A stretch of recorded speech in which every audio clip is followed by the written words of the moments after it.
ഇന്ന് ഉച്ചക്കത്തെ ചോറിന് സ്പെഷ്യൽ ആയിട്ട് ഉണ്ടായിരുന്നത് ഇതാ ഈ ഒരു ഐറ്റം ആണ് കേട്ടോ. നല്ല ടേസ്റ്റ് ഉണ്ട് കേട്ടോ. കോളിഫ്ലവർ ഇതാ കുഞ്ഞിങ്ങോട്ട് അരിഞ്ഞെടുക്കുക. എന്നിട്ട് നല്ലോണം അങ്ങോട്ട് കേകിട്ട് ഉപ്പും മഞ്ഞളും ഇട്ടിട്ട് കുറച്ച് നേരം അങ്ങോട്ട് വേവിക്കുക. അപ്പൊ ഇത് വേവായി വന്നാ ഊറ്റി മാറ്റി വെക്കുക. ഇനിയാണ് ഇതിക്കുള്ള മസാല നോക്കണ്ടേ കേട്ടോ. 1 ടീസ്പൂൺ ഇഞ്ചി വെളുത്തുള്ളി പേസ്റ്റും 2 ടീസ്പൂൺ മുളക് പൊടിയും 1/2 ടീസ്പൂൺ മഞ്ഞപ്പൊടി 1/2 ടീസ്പൂൺ ഉപ്പ് 1/2 ടീസ്പൂൺ വലിയ ജീരകപ്പൊടി 1/2 ടീസ്പൂൺ ഗരം മസാല 2 ടീസ്പൂൺ സുർക്ക വിനീഗർ. എന്നിട്ട് ഇതാ നല്ലോണം കൈകൊണ്ട് കുഴക്കുക. കോളിഫ്ലവർ ഇട്ട് മിക്സ് ആക്കുമ്പോഴാണ് ഓർത്തത് അതങ്ങോട്ട് പാത്രം തയ്യണില്ല. അപ്പൊ വേറെ പാത്രത്തിലോട്ട് അങ്ങോട്ട് മാറ്റി 2 ടീസ്പൂൺ മൈദ 2 ടീസ്പൂൺ കോൺഫ്ലവർ ഇതും ചേർത്തിട്ട് നല്ലോണം അങ്ങോട്ട് ഇളക്കിയെടുക്കുക. പിന്നെ ചൂടായ എണ്ണയിലോട്ട് ഇട്ടിട്ട് നല്ലോണം അങ്ങോട്ട് പൊരിച്ചെടുക്കുക.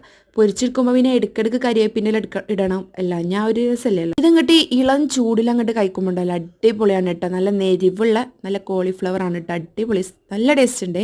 എല്ലാവരും ട്രൈ ചെയ്ത് നോക്ക്. അപ്പം വീഡിയോ ഇഷ്ടമുണ്ടെങ്കിൽ ലൈക്ക് ചെയ്യാൻ മറക്കല്ലേ. സബ്സ്ക്രൈബ് ചെയ്യാത്തവർ സബ്സ്ക്രൈബ് ചെയ്യുക. അപ്പോൾ പുതിയ വീഡിയോ ആയിട്ട് വരാം. ഓക്കെ ടാറ്റാ.